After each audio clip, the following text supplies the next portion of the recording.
Hey friends, welcome to the School of Hard Knocks with Darcie, a place where we become unstuck from trauma and grounded in our healing.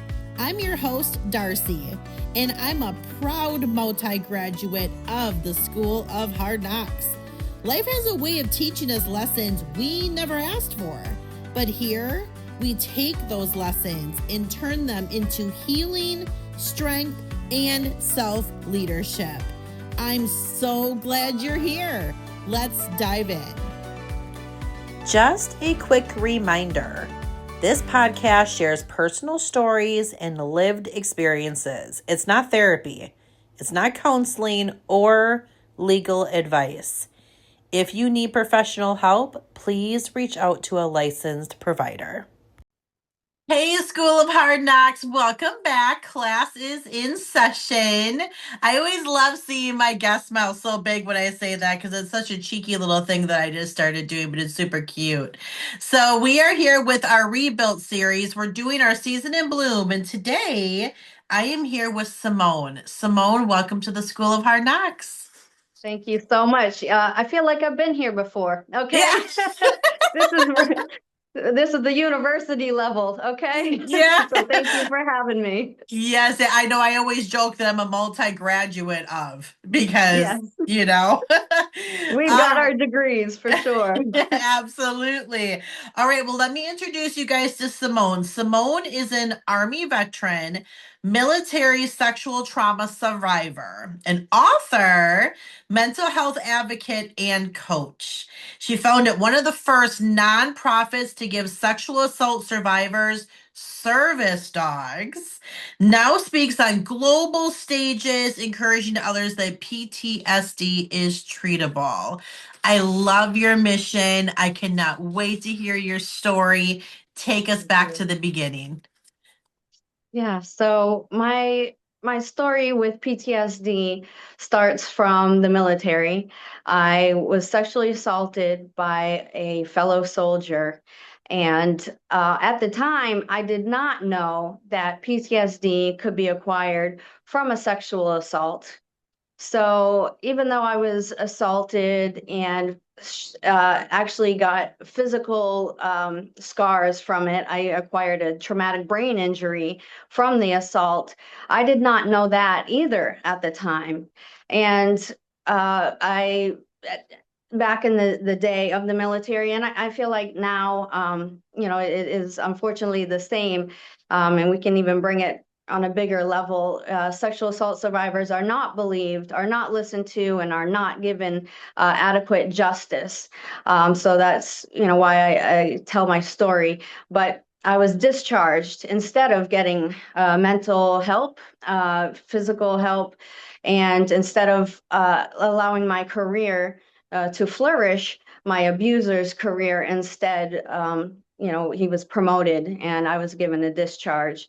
So how my life had gone was guilt and shame about the assault and self-medicating behaviors to deal with the trauma or avoid the trauma because I was not given adequate medical care or mental health care.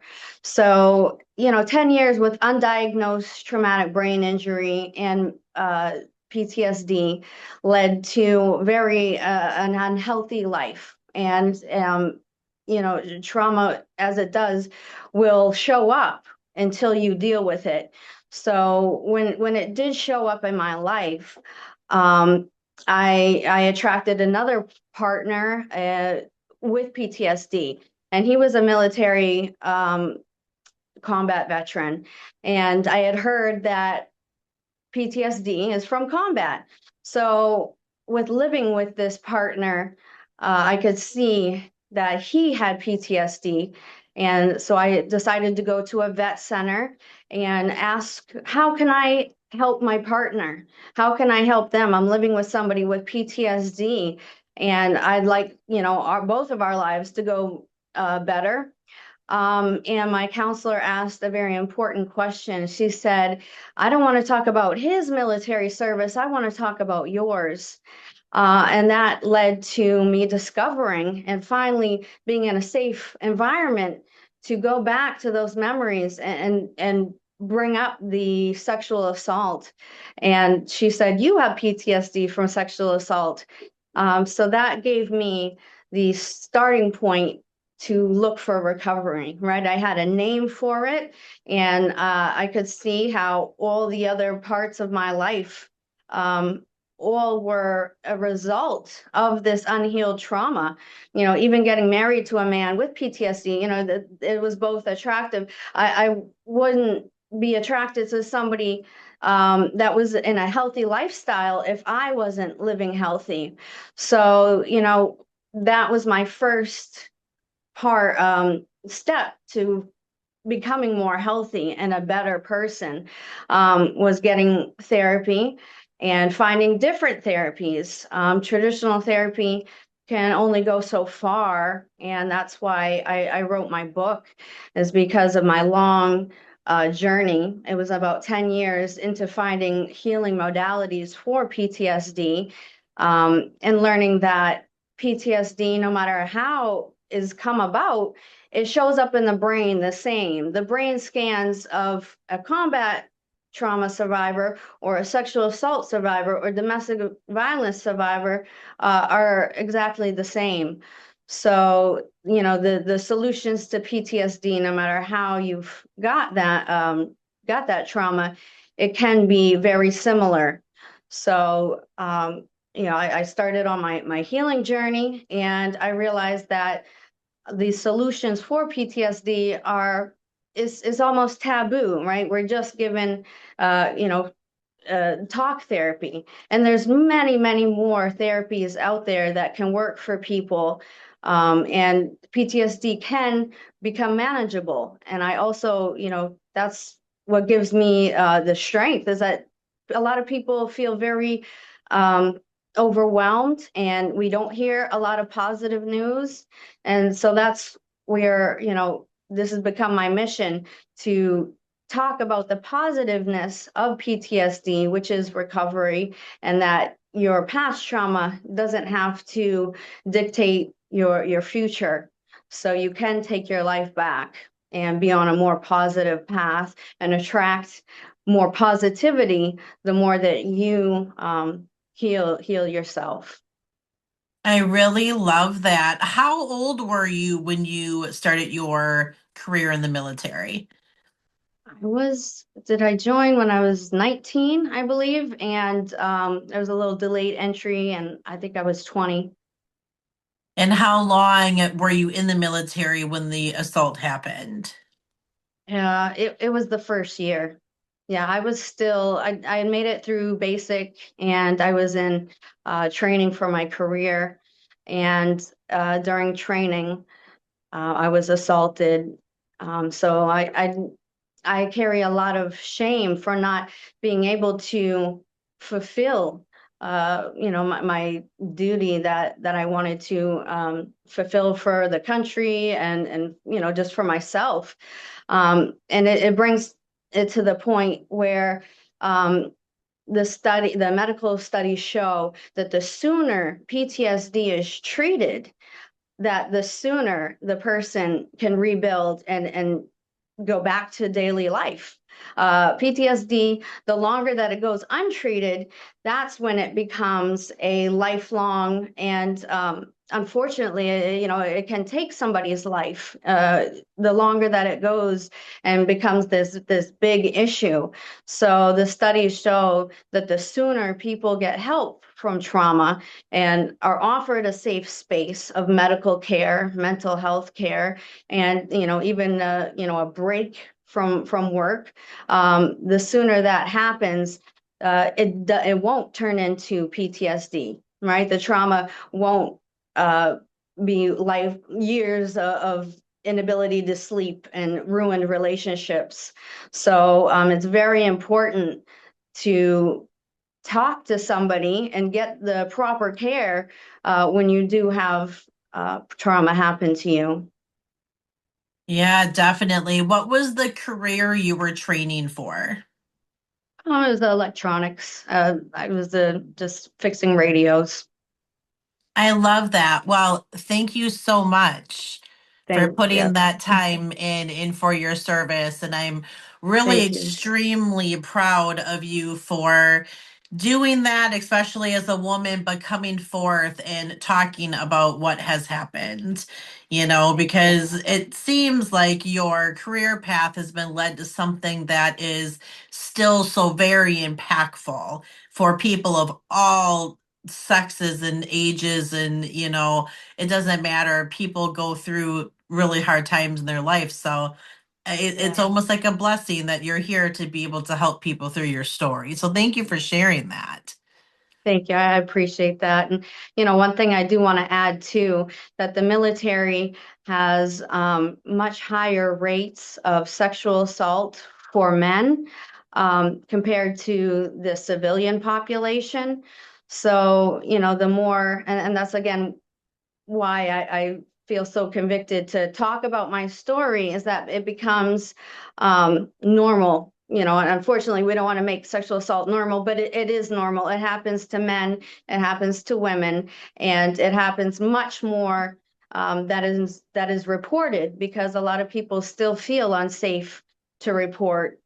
And so the more that we realize that it happens, uh, at unbelievable numbers, the sooner that is uncomfortable for the people doing the assault. And, the more knowledge is out there and the better society that we build when we're able to talk about these situations. And I say talk about an uncomfortable situation and make it comfortable, because even for children, right, the sexual assault statistics, it happens to children from 3 to 7 the most. So why wait till your child is a teenager when their greatest window to become a victim is from 3 to 7? Okay, we're going to have to start talking to children at unbelievably young ages and in an age appropriate manner, because this is the vulnerable population. It's not when you're 18 should we talk about sex and sexual assault. It's unfortunately, we live in this society, we need to talk about it when they're 2 and 5 and 6, and then talk about it again when they're 9 and 18. So, the stats are out there, and we need to be having these conversations till they're comfortable, until the assault and consent, and knowing that, children can't consent, that these conversations are well known and society makes changes.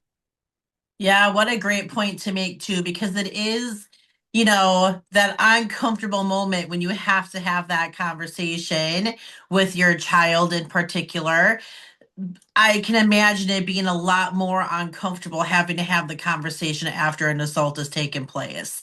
So, I mean, our world has gone into such an interesting direction that parents, adults, humans, we just need to armor ourselves with knowledge. And I like how you said it's your approach. You don't when we're thinking about having the talk, it always comes across as something kind of jokingly or something that's going to be inappropriate. You don't have to have an inappropriate conversation. I have several nieces and nephews that are under the age of 8 that know exactly, where things should be being touched and not, and by who, and who to tell, and who's safe and who's not. And it's uncomfortable for my siblings to have to do that, but their child is going to be very, aware of that. So that's really great. Did you feel comfortable reporting your assault right away, or was it something that you waited to report? Oh no, I did not feel comfortable at all. What happened was my assault left me late for reporting back to the barracks. So instead of being asked why I was late, immediately myself and the whole company, in military fashion, I was made an example, and I was punished for coming in late. And so, and then also the company was punished, and my unit was punished. So that automatically, and this is why sexual assault in the military is, they call it military sexual trauma, because it's much more than just a rape. It becomes, you know, a lot of the unit members know. And it's either a laughing stock, or you have repercussions for the rest of the unit. And then I became severely harassed by both men and women.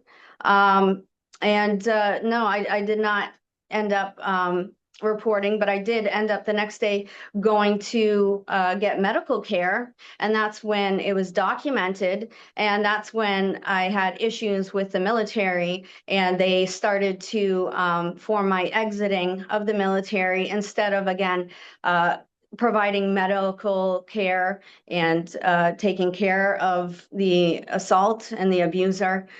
It was, again, pushed out of the way, and handled in a way of silencing the victim, which is what we're seeing is going on in the government. The military is the government, but I do talk about how it's actually more beneficial for the government or any company to adequately provide medical care to somebody who has encountered any trauma, because again, the sooner they can get care and process the trauma, the sooner they can return to work.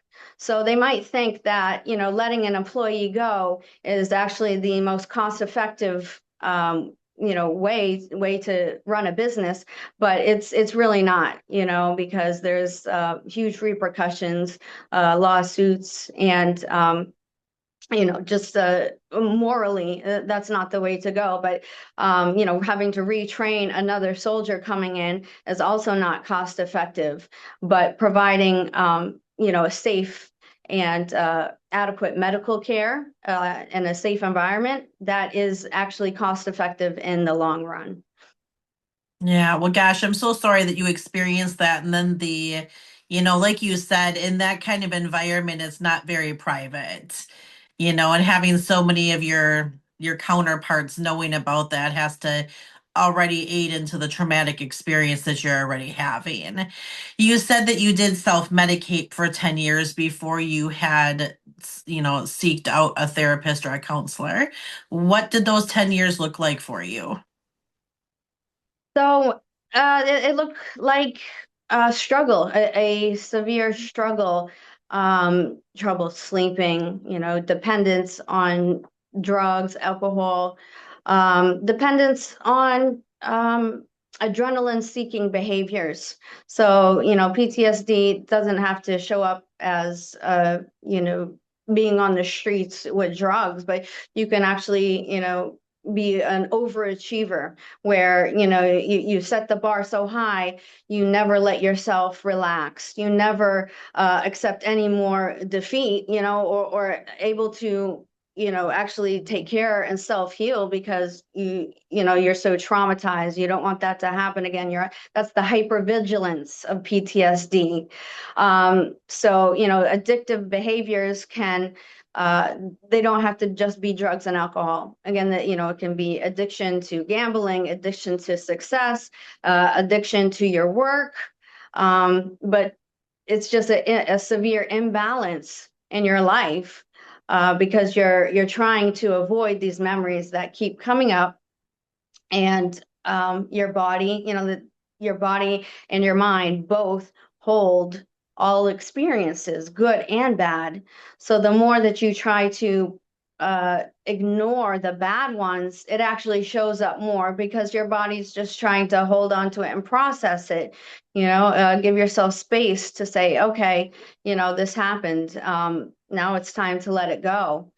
And that's what is so addicting with PTSD. You get addicted to ignoring the trauma, to blocking it out, when it's going to be much easier to actually face it and do some journaling, do some body work, and let it go and process it. So So Yeah, I love that. So you founded one of the first nonprofits was service dogs. Tell me about that. yeah, so my one of my last stages in my own healing was to get a service dog. And there are not enough nonprofits out there that provide service dogs in general, even for, most of them are for combat or first responders. And I was working with the nonprofit that provided me my service dog, and they said, we have men and women from all over the country, and even sometimes other countries reach out looking for service dogs because they've been sexually assaulted. And we just don't have the time or capacity to help them. And so I said, wow, this was such a life-changing experience for me. It was like, I had done the therapy, I had done the journaling, but in public, that was still a uncomfortable situation for me. And having my dog, who was taken from a shelter and given a second chance, and he gave me a second chance, it was a sustainable solution to PTSD. So I just said, okay, wow, why don't I start my own nonprofit and provide this service that's desperately needed for sexual assault survivors. And with sexual assault PTSD, dogs are often a huge, huge comfort and needed medical equipment because sexual assault, unlike other traumas, is done from another human, right? And dogs are not human. They are, animals and are a safe space for a sexual assault survivor to feel comfortable and to have that support, that 24-hour support. And often when a sexual assault survivor has the service dog, they feel safer to open up to other humans, or open up more in counseling or reach out for medical help because they have their service dog with them. So, my research that I published in Elsevier, the animal assisted therapy, it medically shows, and now it's documented how service dogs and emotional support animals physically help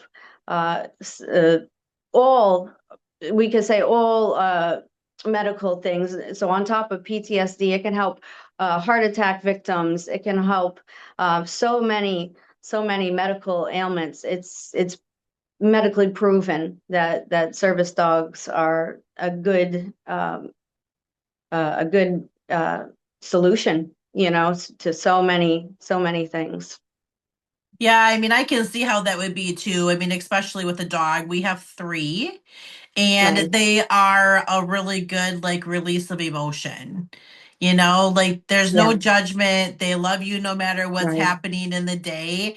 And then I can see for somebody who's been assaulted in any way who may have fear of public, feeling that extra safety. It's literally like having an extra set of eyes for you if there's something that's happening that maybe you didn't catch. That service dog is trained to catch that kind of stuff. So I can see how that would be. So what happens? Do you get matched with somebody or they get matched with you and then you have to bring a dog in to train it, or are you always forever training these dogs?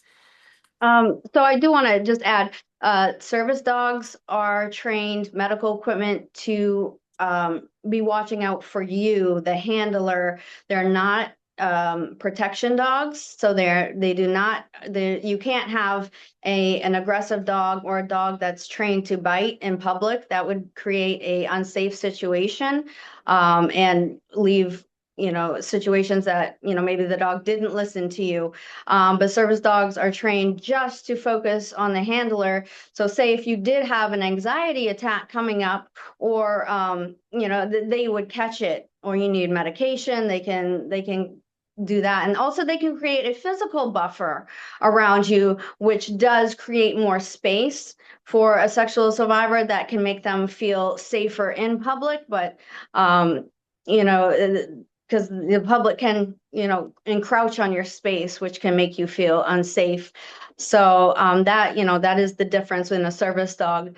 But the program was and is still running in Maine today. And now I've stepped down from the nonprofit to speak globally. But the nonprofit takes shelter dogs, and you would pair them with a trained service dog, excuse me, teacher, right? And the service dog is going to be paired through a program where the survivor is working with their service dog, and they train alongside the trainer. And it's a 24/7 job, right? Having a service dog and getting them ready. And the training doesn't stop because, just as anybody, if you don't hone in on your craft, if you're not training your dog daily, they might start having regression in behaviors, and they might start barking in public, and that's not acceptable service dog behavior. So it's a big commitment to have a service dog, and you have to have the time and patience to really want to put into your healing, where this is going to be a lifelong growth for you and your dog. But the training doesn't end. And, you might want to add to the training. Okay, the dog I've trained it to sit on my lap when I'm nervous and having a panic attack. Now I'm training the dog, to turn on the light for me because I'm scared to go into, or uneasy to go into a room. You can always add to your service dog training. But the thing with the service dogs, there's not actual federal requirements. So you've got to realize, okay, the dog has to be well mannered in public, and that does require a lot of training for any dog. And you can tell the difference if somebody's bringing a dog in public and it's not well mannered. That's not a service dog. Service dogs are supposed to be actually not even seen, right? Like they're so focused on their handler that you wouldn't even know they had a service dog in the grocery store. That's how proper service dogs are supposed to be. Well, I'll tell you what, my Grit would not be a good service dog. But I'm sure he's a good emotional support animal, He and is. a lot of these animals don't need training for that. It just comes natural. And that's where, okay, you've got to weigh out the situation. Does my PTSD need the high level of training? And can I do the high level of training for a service dog? Or do I need an emotional support animal that is just at home, right? I Mm-hmm. can't take it to hospitals. I can't take it traveling, but the dog is there supporting me with I don't need to train it. It's bonded with me, and it's my emotional support dog, and that's wonderful too. There's nothing wrong with that. We all need support, but some of us don't have the time, or can do the intense training. So yeah, that's emotional support animals. And emotional support animals can be a snake, a chicken, so yeah, there's I've seen a lot of animals out there. Even I had like a turtle as a child, and that was like a great support. I've always loved animals, but yeah, that's the difference between the ESA and service dogs. Yeah, it's interesting because Grit he's about to be 5. And he's a bull mastiff mixed with a German shepherd. So he's a big dog. He's Oh, the biggest dog that we've ever had. And I wanted it because I feel safe. I mean, he's a bigger dog, Yeah. and so my dad, my husband, and I took care of my dad. He was a survivor of a workplace shooting that resulted in, Wow. unfortunately, a traumatic brain injury from the way that Wow. he fell. So he was a 24-hour care person. So he did 2 years in brain rehab before he came home to myself and my husband and I took care of him for 3 years and 8 months.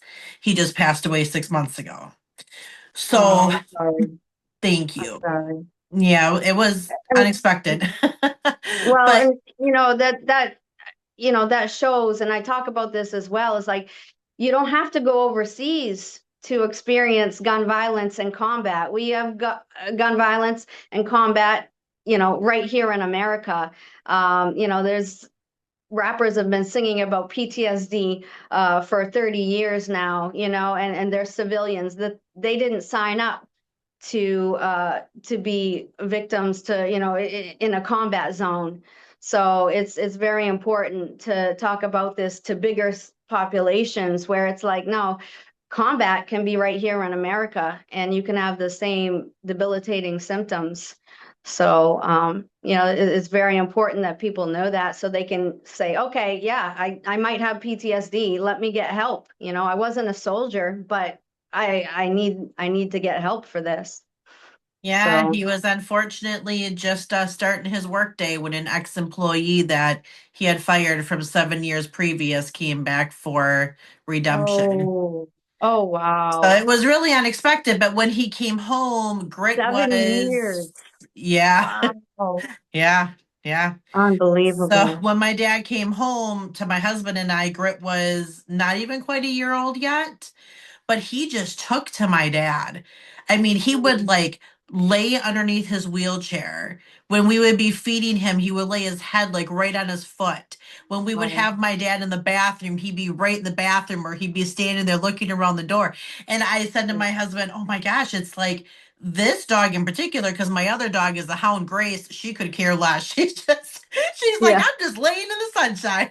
But Grit is Yeah. like, "Where's Grandpa? And is he okay?" And his intuition about it was so interesting. He was very, very good to my dad. So Yeah. great. Okay, and now you're speaking about this all over the place. How Yeah. has that been for you to be on stages, being so brave and telling people all of this stuff that happened? What's that feedback been like for you? So it's been amazing. It's been a healing point in my life, exposure therapy. And again, um, it was my way to turn something, make something positive in my life. Okay. And to think that, okay, if I can help one person that's been in my situation, I can sleep better at night. So it was really a healing modality for myself and out of anger as well, where like I don't want this ever to happen again. What am I going to do? uh Us survivors really only have our voice.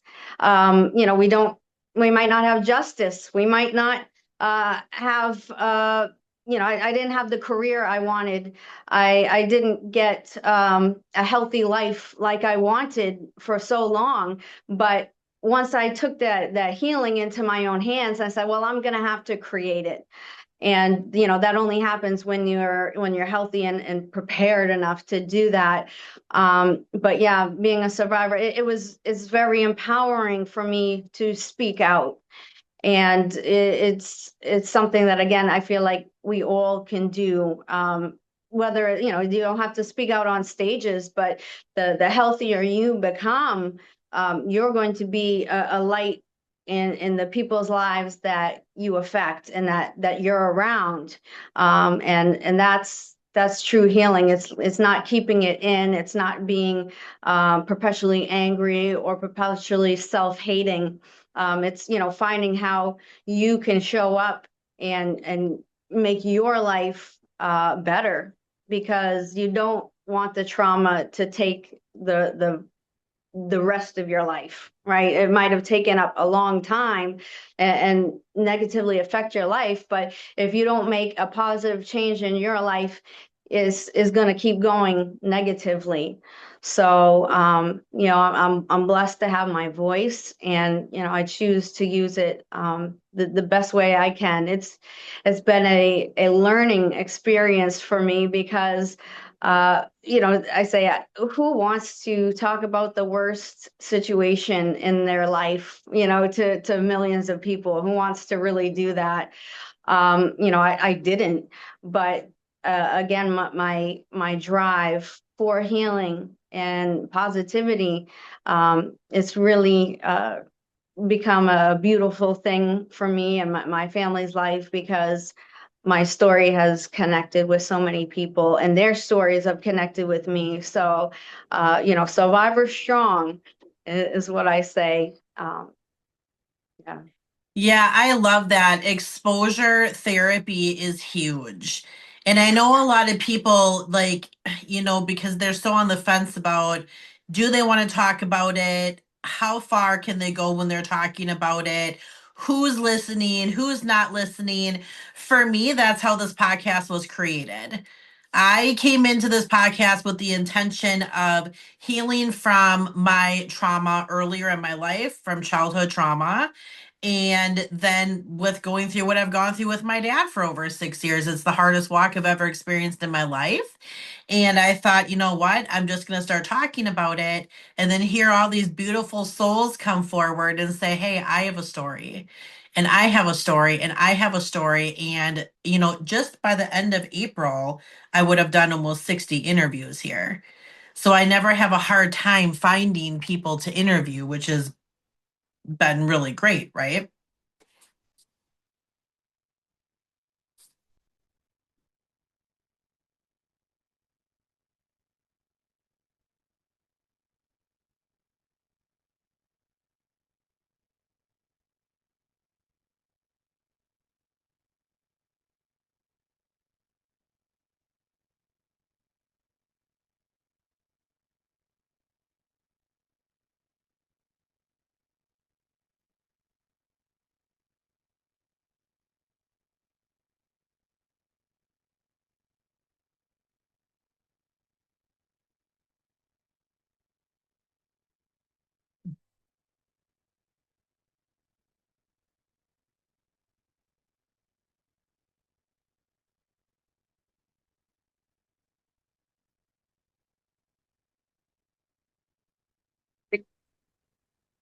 Hey, There we go. Oh, I'm so sorry. I guess we got disconnected. that's okay.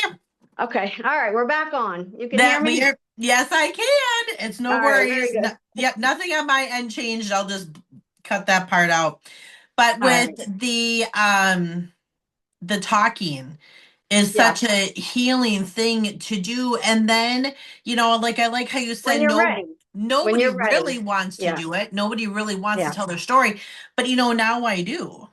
Now I Yeah. do, because I'm so grounded in my healing that I can talk about the things that I've gone through, and I'm not like crying and a shaking mess and like all of those things, because there's power in taking the control that I have. Like I can Yeah. control how I share my story and who I share my story with. So I'm sure you feel pretty similar Yeah. to that. Right. It takes back your power, and that's what, this whole, survivor movement is about, is, the shame, like Pellicott says, the shame must switch sides. And look, this woman from France who was sexually assaulted, look how powerful she is. You know what I'm saying? That she's brought the whole world of survivors together, and not even just survivors, but brought the whole world together on this level. Like, nobody looks at her like a weak victim at all, because she used her voice, and that's what this new age is going to bring in, is like, we don't need to victims don't need to be ashamed, survivors don't have to be ashamed. Guess who needs to be ashamed? It's the people violating other people, the people doing the wrong and doing the abuse. They're the ones who should feel bad. Well, this has got nothing to do with what a survivor did. this is all got to be the fingers pointed on the abuser. So this is what is so empowering, and it makes your story and your life, like I say, putting the positivity into it, taking back your power. Yeah, I 100%. really, really like that reminder too. I mean, there is nothing for any survivor to be embarrassed by. I used to say that to my dad all of the time because not only did he have the brain injury, but he had aphasia. So his words Uh, wouldn't come out, and it was really hard for him. And I tried so hard to be like, well, let's just keep trying. And he'd look at me like he was so mad. And I'd say, Dad, I know it's so frustrating for you, but there is no judgment. Just keep trying until we figure it out. Like, it's okay. You didn't do anything wrong. So I had to always, because he felt ashamed of trying to figure out how to feed himself. And sometimes things were falling and he needed help. And it was like, not shame on you, Dad, shame on the person who did it. Like my dad led a very powerful life these 6 years. We shared a lot of our journey where people could see like he was a fighter up until the day that, God said, well, it's just time for Bill to come to heaven now. And that's just what it is. That's what it yeah, was. yeah. So tell me about the book. How Yeah. exciting. Thank you. So I have the book PTSD and What Helped Me, and also a workbook. So a journal. It's got affirmations at the back that you're gonna write over until it's concrete in your brain and your healing is sealed in. But the book came about because during my 10 years of looking for solutions, it was hard to find all solutions, like Eastern modalities, Western, pharmaceutical, non-pharmaceutical, just everything out there, whether it's from a doctor or a holistic approach. There was not a concise place to find all these written down. And I said, wow, if I found all these, why don't I write it down and share it with others? So that was the real reason. And also, I said, wow, now that I know all this and done it myself, and helped others with the nonprofit, it didn't need to take 10 years plus. It's the healing is 2026, right? We can do this quicker, at your own pace, of course, however quick you want it to take is, what's available to you now. So I, didn't want a memoir. I might write that in the future, but right now I said, survivors of PTSD need solutions and an easy to read guide. So that's what I wrote. And I've been getting a lot of positive feedback from it, and my coaching clients really appreciate the list. And each client has taken, a different therapy, right? And that's the thing too about PTSD. Why a lot of things might not work for people is like, okay, your trauma is individual. You are an individual. The solution, like, talk therapy might not be for everyone, right? There's other solutions out there that are going to be tailored to the kind of person you are and the lifestyle that you have. But a healthier life is that's the goal, and that is you're able to get that. You're able to find solutions for PTSD and treatment for PTSD. It is treatable, it is manageable. So that was why I decided to write the book. It's a very, very good reminder, like it did not have to take you 10 years to get to where you are, but it Right. took you 10 years because you did it right. That's the thing. I Yeah. mean, a lot of us, I'm just only a little over a year into starting to heal things from my past, and then this happens with my dad. So there's no time limit on healing, pain, grief, things like that. And I always say there is a time limit on our life. That's the thing. So I have loved this. Thank you so much for sharing all of this with us. Cool. Um, You can reach Simone on TikTok, Instagram, YouTube. Anywhere else? LinkedIn. I'm on LinkedIn LinkedIn. and my website, www.ptsdandwhathelpedme.com. That's all spelt out. And also that's my handle on my social medias, PTSD and what helped me. Perfect. Well, thank you so much for being with us at the School of Hard Knocks today. I've really appreciated it. Thank you. This has been great. I appreciate you for having me. Awesome. All right, School of Hard Knocks, you know what to do. Go and find Simone on all of the platforms. Like everything, love everything, share everything, comment on everything. Become a supporter. There's more than enough room at the top of this mountain for all of us out here, okay? As always, healing is always possible when you are walking with the Lord. I'll see you guys in the next episode. I'd like to thank you for sharing your time with me today. And I'm so proud of you for stepping into your healing journey. Please share this with every single person that you know. I'm here to make the biggest impact possible, and I can only do that with you by my side. I hope you hit that follow button and you save me to your library so you never miss an episode.